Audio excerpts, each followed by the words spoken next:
Vous ne les connaissez sûrement pas et c'est normal. Eux, c'est Ryan et Martin et ils ont une chaîne de 3000 abonnés dans la niche de la conciergerie Airbnb sur YouTube qui leur rapporte gros. Là, le mois dernier, on a quasiment généré 50% de ce qu'on a généré avec YouTube, donc ça équivaut à entre 25 et 30 000 euros de volume d'affaires.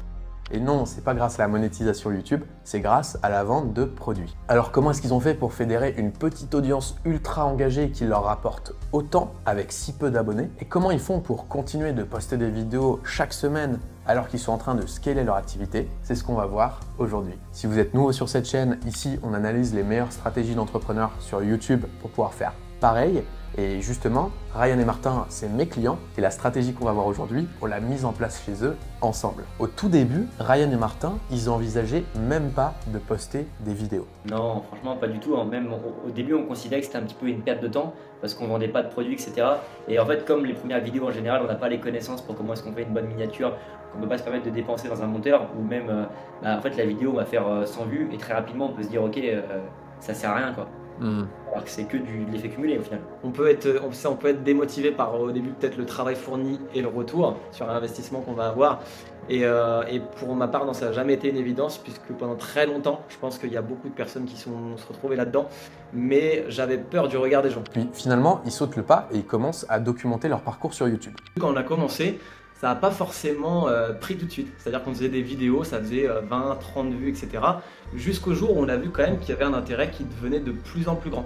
Et je me rappelle qu'on avait commencé à partir d'avril, mai, vraiment à aider un pote qui nous a dit « Ok les gars, je vois ce que vous faites, etc. Ça m'intéresse votre business, est-ce que vous pouvez m'aider ?» Mais très vite, ils vont se heurter à une fausse croyance qui est assez commune chez les entrepreneurs sur YouTube, qui va totalement les refroidir pour poster des vidéos. On était là à penser qu'en fait notre réussite allait dépendre du nombre de vues et au final c'est complètement faux. Nous ce qu'on voulait c'était vraiment générer le plus de vues possible et on considérait qu'à partir du moment où on n'avait pas par exemple 10 000 abonnés, on pourrait jamais générer plus que 15-20 000 euros par mois. Et après ça du coup on l'a compris à travers justement d'autres modèles, des personnes qui font des vidéos sur YouTube qui n'ont pas forcément beaucoup d'abonnés mais qui génèrent beaucoup d'argent. Et en fait là on a switché un petit peu de modèle.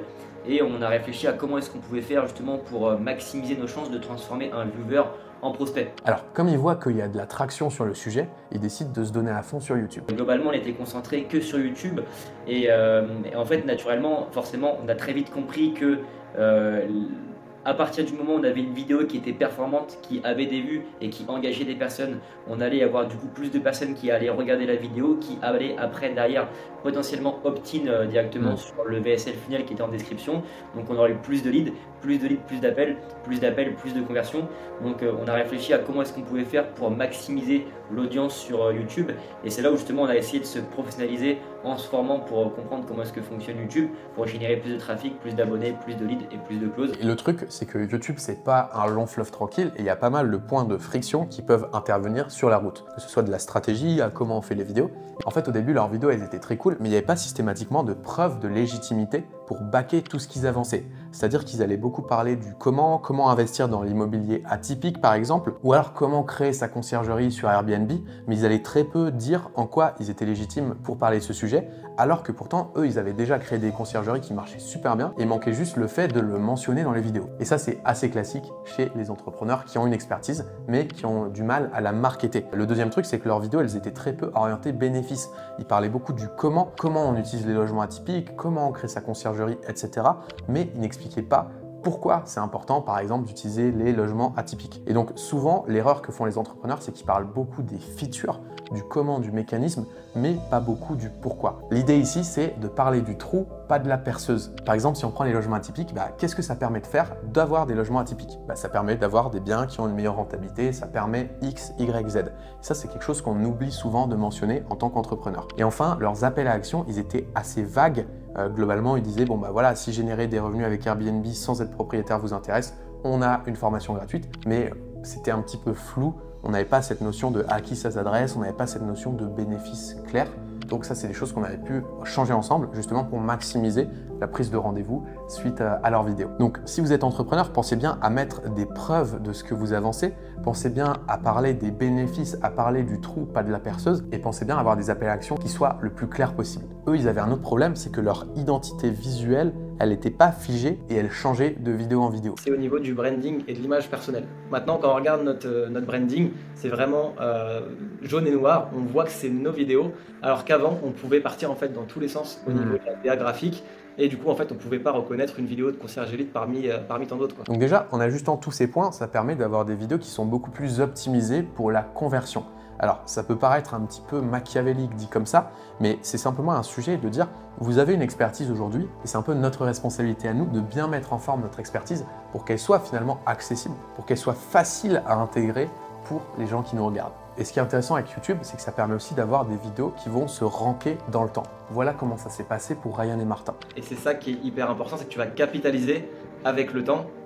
Et une vidéo que tu as créée il y a 1 an, en fait, elle peut toujours être regardée si elle est bien référencée, et c'est ce qui va t'apporter toujours plus de visiteurs en fait. Ouais. Donc ça, c'est hyper intéressant. Et ce qu'il faut bien garder en tête, c'est que les vidéos YouTube, elles ne fonctionnent pas comme un canal d'acquisition isolé.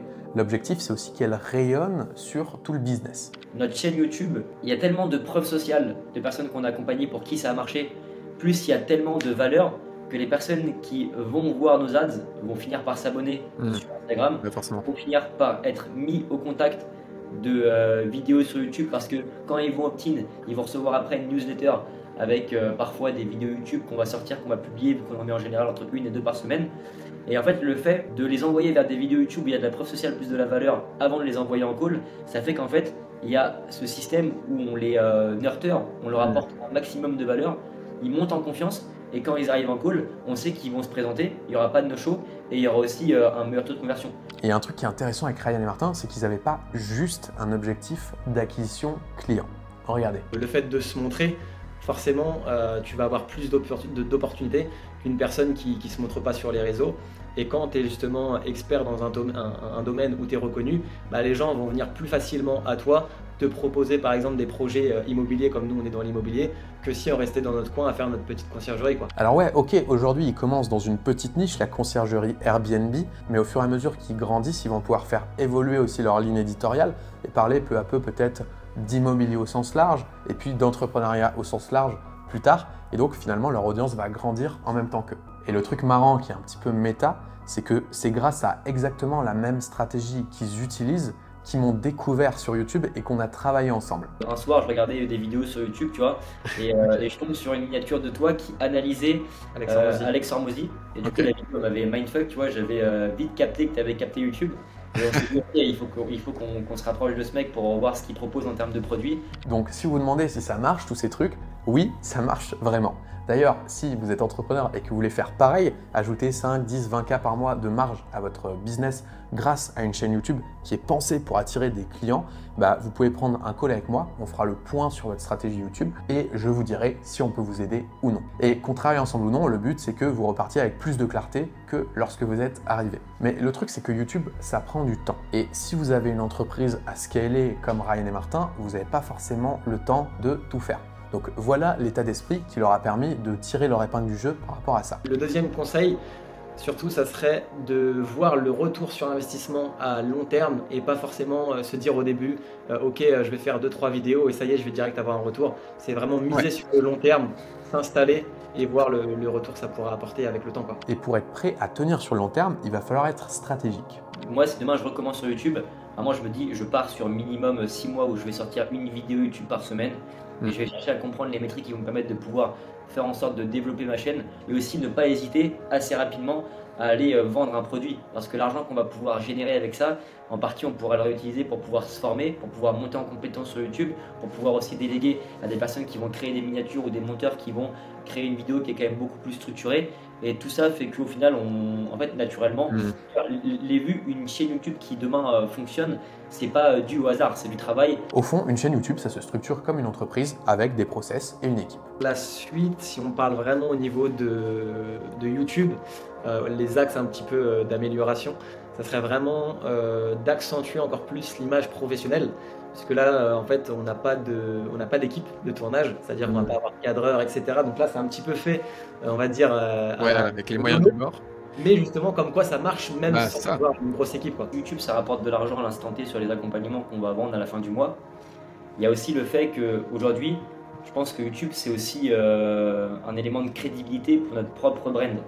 Et tout le travail qu'on fait maintenant, on sait qu'on va capitaliser et qu'on va se développer une audience, on va se développer une image qui fait que peut-être que dans 5-10 ans, on sera des références dans l'immobilier en France parce qu'on a créé une chaîne YouTube, parce qu'on a eu des vidéos qui ont fonctionné, parce qu'on a interviewé des personnes qui sont à succès. Et donc, si vous voulez vraiment développer votre chaîne, le plus important, c'est que vous ayez des process un petit peu clairs à chaque étape, que ce soit pour le choix des sujets, des titres, des miniatures, de la rédaction des vidéos, ce qui vous permet de gagner beaucoup de temps et d'avoir le meilleur résultat par rapport à vos efforts. Voilà comment ça s'est mis en place, par exemple, chez Ryan et Martin. L'avant, c'était qu'on n'avait pas forcément de format qui était à chaque fois déterminé. On ne savait pas exactement pourquoi est-ce qu'on postait tel type de vidéo. On ne comprenait pas aussi pourquoi. On ne comprenait pas comment est-ce qu'on faisait pour attirer du trafic sur une vidéo, donc notamment maximiser le CTR. Donc du coup, on a appliqué ça. Et maintenant, du coup, on traque pour chaque vidéo YouTube toutes les statistiques et on voit que c'est toujours en croissance et que le nombre de calls qui proviennent des vidéos YouTube sont en croissance. Avant, on avait, je pense, entre 2 et 3 calls qui venaient par semaine de YouTube. Maintenant, on a entre 1 et 2 calls par jour. C'est qu'avant, on était un peu, on balançait sans savoir pourquoi, on faisait un peu du fourre-tout. Et maintenant, on a une vision beaucoup plus claire de ce qu'on fait, pourquoi on le fait et surtout comment on le délivre. Et ça vient justement de là, des deux points que j'ai dit, c'était au niveau de la structuration des vidéos et la partie image de marque, où maintenant on a une image de marque qui est définie, alors qu'avant on n'avait aucune connaissance de tout ça, quoi. Alors, pour construire une petite audience ultra rentable comme Ryan et Martin, ne courons pas après les vues, mais attirons les bonnes personnes. Parlons du comment, mais aussi du pourquoi. Ayons des formats clairs. Déléguons, structurons et voyons long terme. Et alors, ce sera plus qu'une question de temps. Si vous voulez qu'on vous aide à faire pareil, vous aussi, prenez un call avec moi et on fera le point. Et dans tous les cas, nous, on se revoit très bientôt pour une prochaine vidéo. C'était Baptiste, ciao.